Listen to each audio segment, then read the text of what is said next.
The story of Bani Isra'il, the children of Israel. The story of Bani Isra'il begins with the Prophet Abraham, who is believed to have been born in the ancient city of Ur in 2850 BC, southern Mesopotamia, modern-day Iraq, around the 1800s BCE. At that time, Ur was a polytheistic society, and even Ibrahim's own father was a sculptor who crafted idols for people to worship. From an early age, however, Ibrahim rejected idol worship. He recognized the falsehood of these man-made deities and began preaching against idolatry, urging his people to abandon their sinful ways and worship Allah alone. His message was not well received, and due to growing opposition, Ibrahim was eventually forced to flee Ur. Accompanied by his nephew and fellow prophet, Lot, he set out on a journey that would shape the course of prophetic history. Ibrahim eventually settled in the land of Canaan, modern-day Palestine, while Lot was sent as a prophet to the people of Sodom and Gomorrah, likely situated near the Jordan River, just north of the Dead Sea. During this time, Ibrahim's second wife, Hagar, gave birth to his son Ishmael.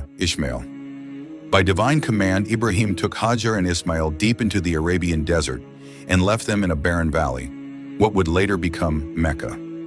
Alone and desperate for water, Hagar ran back and forth between the hills of Safa and Marwa searching for help.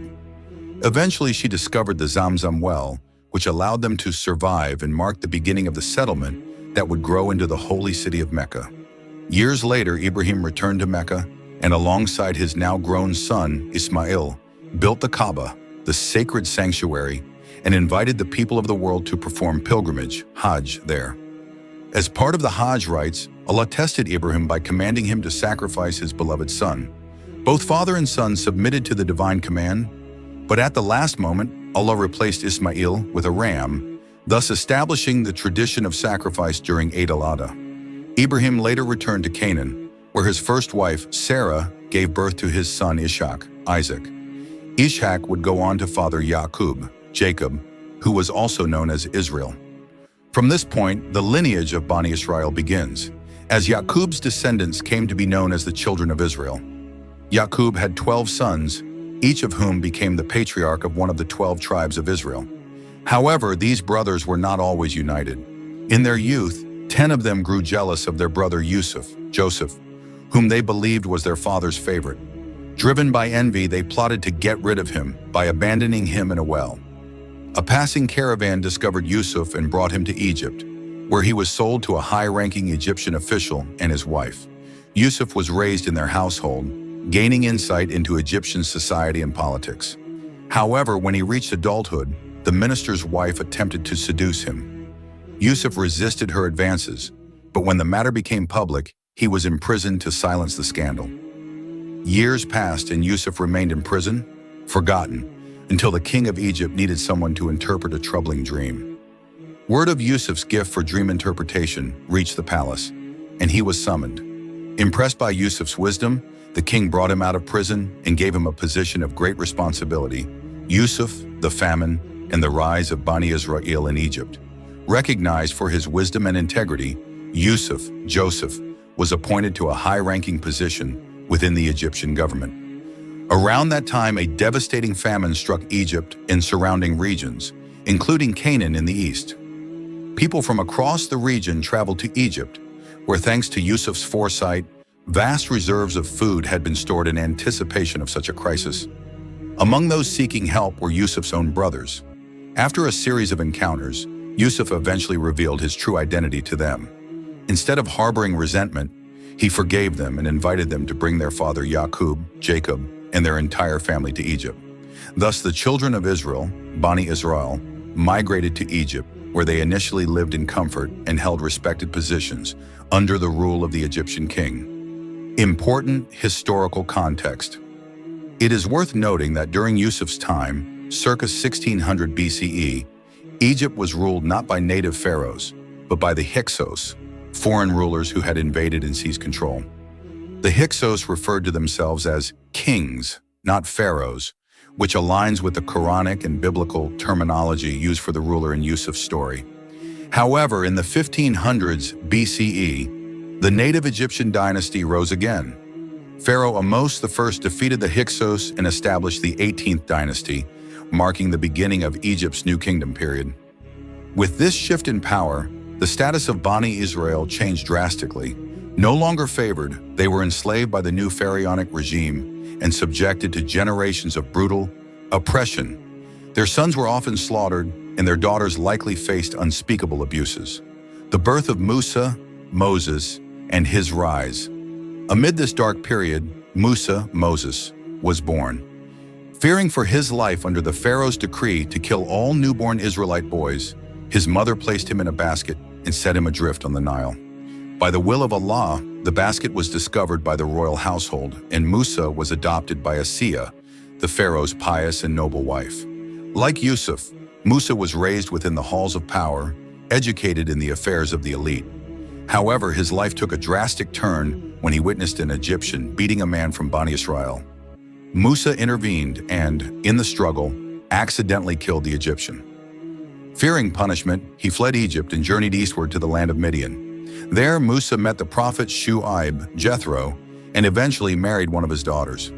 He spent the next 10 years working in Midian, fulfilling a contract with his father-in-law. Once completed, Musa set out with his family and traveled toward Sinai. The call to prophethood and the mission to Pharaoh. In the valley of Tua near Mount Sinai, Musa received revelation from Allah and was appointed as a prophet. He was commanded to return to Egypt, and along with his brother Aaron, confront Pharaoh with the message of monotheism and the demand to free the enslaved children of Israel. Despite witnessing many signs and miracles brought by Musa, Pharaoh arrogantly rejected the message and refused to release Bani Isra'il. Eventually, Musa led his people out of Egypt, with Pharaoh and his army pursuing them. At the shores of the Red Sea, Musa struck the waters with his staff by Allah's command, and the sea parted, allowing the Israelites to cross safely. As Pharaoh and his forces followed, the waters returned, drowning them and ending their tyranny. A new covenant, having escaped Egypt, Bani Isra'il now stood at the foot of Mount Sinai. There, Allah raised the mountain over them as a sign of his power and took a solemn oath from them, a covenant that would bind them to his guidance. The covenant and the promised land at Mount Sinai. Allah made a covenant with Bani Isra'il. They were to hold firmly to the scripture revealed to Musa, Moses, and Aaron, and worship none but Allah. After this, Musa was commanded to lead his people to conquer the land of Canaan and liberate the holy city of Jerusalem. However, when the time came, all but 2 men, Joshua, and Caleb, refused to fight out of fear, despite Allah's command and Musa's leadership. Due to their disobedience, that generation was denied entry into the Holy Land.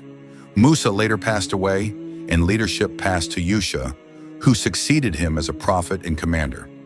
Under Yusha's leadership, a new, more faithful generation of Bani Isra'il entered Canaan, defeated its inhabitants, and established themselves in the land, possibly around the 1400s BCE. The region was divided into 12 territories, one for each of the 12 tribes of Israel.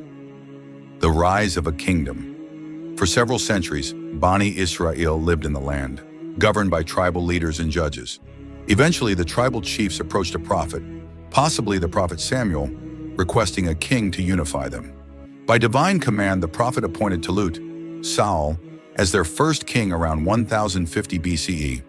Talut led Bani Isra'il into battle against the Amalekites, a powerful enemy nation led by the fearsome warrior Goliath.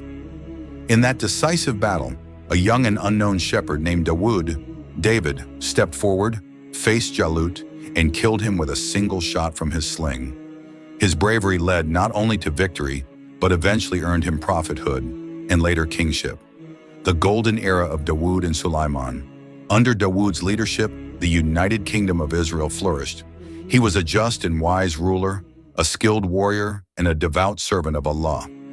Allah blessed him with the Zabur, Psalms, and taught him the craft of forging iron into armor, a valuable advancement of the time. After Dawood's passing, his son Solomon, inherited the throne. Suleiman was gifted with extraordinary powers, the ability to communicate with animals, command the jinn, and control the winds. During his reign, the first temple, a sacred masjid, was constructed in Jerusalem. It served as a center of worship for Bani Isra'il and the Qibla, direction of prayer, before it was later changed to the Kaaba in Mecca. Division and decline. Following Suleiman's death, internal conflict broke out. Around the 900s BCE, the kingdom was split into two, the northern kingdom of Israel and the southern kingdom of Judah. Over time, the northern kingdom fell into idolatry, particularly the worship of a false god named Baal. In response, Allah sent the prophet Elijah, to call them back to monotheism and remind them of their covenant. Even after Elias passed away, other prophets continued his mission. Yet the northern kingdom persisted in its disobedience. In the 8th century BCE, the powerful Assyrian Empire expanded westward and attacked the kingdom of Israel. After two major invasions, the Assyrians finally conquered the region in 720 BCE. About 20% of the population was deported and dispersed across various lands. These deportees came to be known as the Lost Tribes of Israel, while the remaining inhabitants lived under Assyrian control. The fall of Judah. Meanwhile, the kingdom of Judah in the south remained faithful to monotheism for a longer period. According to biblical tradition, though not explicitly mentioned in the Quran or Hadith, major prophets like Isaiah, Jeremiah, Ezekiel, and Daniel preached to the people during this time, warning them against corruption and moral decay. However, a new power was rising in the east, the Neo-Babylonian Empire. Under the leadership of King Nebuchadnezzar II, known as Nabucodonosor, the Babylonians would soon bring Judah's independence to a crushing end. The Babylonian exile and the return after conquering the Assyrians, the Neo-Babylonian Empire became the new power in the region. They eventually turned their sights on the southern kingdom of Judah. In 586 BCE, the Babylonians, led by King Nebuchadnezzar II, invaded Judah, destroyed the temple of Solomon, and exiled many from Bani Isra'il, taking them as captives to Babylon. This period of displacement and servitude is known as the Babylonian exile. However, their captivity would not last long. A just and powerful ruler from the east, Cyrus the Great of Persia, rose to dominance. He expanded his empire across vast territories, conquering both eastern and western lands, and toppling tyrannical regimes as he went. Many scholars believe Cyrus is the same figure referred to in the Quran as Dhul-Qarnayn. In 539 BCE, Cyrus conquered Babylon peacefully, entering the city with little resistance. One of his first acts as ruler was to liberate Bani Isra'il, allowing them to return to Judea. By 537 BCE, they had resettled in Jerusalem and began rebuilding the destroyed temple, later referred to as the Second Temple. Foreign rule and the rise of Rome. For the next 2 centuries, Judea remained under Persian control until Alexander the Great of Macedonia defeated the Persian Empire in 332 BCE. After his death, Judea came under the control of various Hellenistic successors and eventually fell into Roman hands. In 63 BCE, the Roman general Pompey sacked Jerusalem, and Judea became a client state of the Roman Empire. The final prophets before Isa, BT Jesus. During this period, the final prophets sent to Bani Isra'il began to appear. Among them was Zechariah, who served as the guardian of the Second Temple and also took care of Mary after her father's death. As Zechariah grew older, he prayed earnestly to Allah for a righteous son to carry on the message of prophethood. Allah granted his request, and Yahya, John the Baptist, was born, a wise and pure prophet. Zechariah and Yahya played pivotal roles in preparing the people for the arrival of the Messiah, Isa, Jesus, born to Maryam through a miraculous virgin birth. Both Isa and Yahya called Bani Isra'il to return to their covenant with Allah, to worship Him alone, to follow divine law, and to turn away from corruption and hypocrisy, resistance and persecution. Despite their clear signs and noble message, many from Bani Isra'il rejected them. Some of their own rulers, though ethnically from Bani Isra'il, aligned themselves with Roman power and persecuted their own people. One infamous example was Herod the Great, who, according to biblical sources, ordered the mass killing of infant boys in Bethlehem after rumors spread of a child born who could speak from the cradle and was foretold to be the true Messiah. Isa. According to some accounts, Zechariah was martyred for refusing to reveal the whereabouts of Maryam and Isa. One dramatic story from non-Islamic sources suggests that Zechariah fled from assassins and hid inside the hollow trunk of a tree, only to be found and brutally killed when the tree was cut down. However, there are no authentic Islamic sources confirming this account. The Quran does affirm, however, that Allah protected Maryam and Isa, raising them to a secure, elevated place, possibly a reference to their escape from such a massacre. Conflict with power. Later, the son of Herod sought to divorce his wife in order to marry her sister. When he asked Yahya to approve the marriage, Yahya refused, declaring it unlawful according to divine law. This act of defiance would mark a turning point in Yahya's fate, the final prophet before the last. When Yahya refused to approve the unlawful marriage of the ruler, believed to be Herod's son, the king ordered Yahya's execution. He was martyred by beheading, leaving Isa, Jesus, as the final prophet sent to Bani Isra'il. Soon the authorities turned against Isa as well. Although widespread rumors claimed that he had been crucified and resurrected, the truth was otherwise. According to Islamic belief, they did not kill him, nor did they crucify him. Rather, Allah caused it to appear so to them, and Isa was raised up and saved, reserved for a future time when he would return to fulfill his role as the true Messiah. This pivotal event marked the beginning of a historic split between those who came to be known as Jews, Christians, and Muslims. The Jews at that time rejected Isa as the promised Messiah. The Christians, particularly followers of Paul, began to form a new religion around the belief that Isa had died for the sins of humanity, had been crucified and resurrected, and was the Son of God. The Muslims, however, believed that Isa was a prophet of Allah, like the prophets who came before him, not the Son of Allah, and not crucified, nor did he die for humanity's sins. Instead, he was raised and will return to complete his mission. Muslims point to prophecies like the one in Isaiah 42, which describes the coming of a prophet from the desert lands of Kedar, descendants of Ismail, a prophet who would oppose idol worship and establish justice across the earth.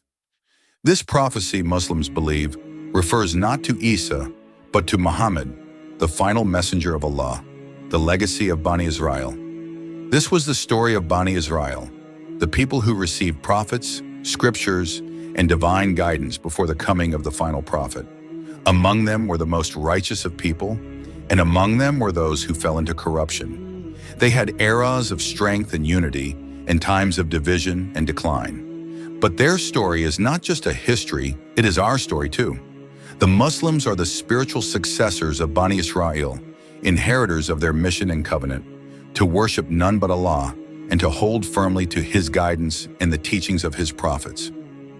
No one has a rightful claim to the spiritual legacy of Bani Isra'il except those who believe in Muhammad, the seal of the prophets, and who continue the call to truth and monotheism. By understanding their trials, mistakes, and triumphs, perhaps we too can learn to stay united, to remain sincere, and to hold fast to the legacy of prophethood